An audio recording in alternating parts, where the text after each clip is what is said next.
ఫోటోలు, లోపాల గుర్తింపునికి ఏఐతో విశ్లేషణ, సమస్యలను కనిపెట్టి ముందస్తుగా పరిష్కారం, ప్రయోగాత్మక 8500 కిలోమీటర్ల పరిశీలన, ఏపీ ట్రాన్స్కో విద్యుత్ లైన్ల తనిఖీల్లో సాంకేతికత కీలక పాత్ర పోషించబోతోంది.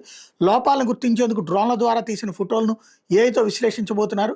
ప్రయోగాత్మక 8500 కిలోమీటర్ల ట్రాన్స్కో విద్యుత్ లైన్లపై డ్రోన్ల ద్వారా పెట్రోలింగ్ చేసేందుకు అధికారులు టెండర్లు పిలిచారు. ప్రయోగాత్మక పరిశీలన తర్వాత వచ్చిన ఫలితాల ఆధారంగా ట్రాన్స్కోకు చెందిన 33,000 కిలోమీటర్ల లైన్లను పర్యవేక్షించాలని అధికారుల ఆలోచన. ఈ తరహా సాంకేతికతను ఏపీ ట్రాన్స్కో మొదటిసారి వినియోగించబోతోంది. దీంతో సమస్యలు ముందస్తు గుర్తించి చక్కదిద్దే వెసులుబాటు కల్పించబోతోంది. ఇది పక్కా దోపిడీ పథకం తప్పించి ఏముండదు. డ్రోన్తో పైన ఉన్నటువంటి దాన్ని చూస్తారట, చూసి అక్కడెక్కడ పాడైందో చూసేస్తారంట. అంటే ఆ డ్రోన్ల కంపెనీ ఎవడో వాడి కోట్ల రూపాయలు గట్టబెడతారు, తగలబెడతారు. అంతకు మించి ఏమీ లేదు. విద్యుత్ శాఖ సొమ్ము ఇంకొక కొత్త బ్యాచీకి ఇవ్వడం.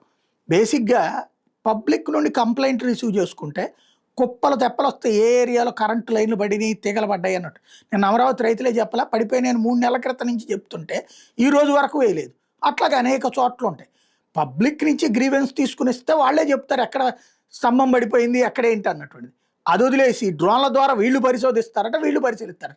ఎవడో వందలాది మంది ఎంప్లాయీస్ని పెట్టుకోవడం, దానికి గాను ఇంతెంత అని చెప్పి విద్యుత్ శాఖ సొమ్ముని దోచిపెట్టడం అన్నట్టు మించి ఇందులో దీనివల్ల ఏమాత్రం ఒరిగేది ఏముండదు. ఇప్పుడు చైనాకు ఆంధ్ర బియ్యం అంటూ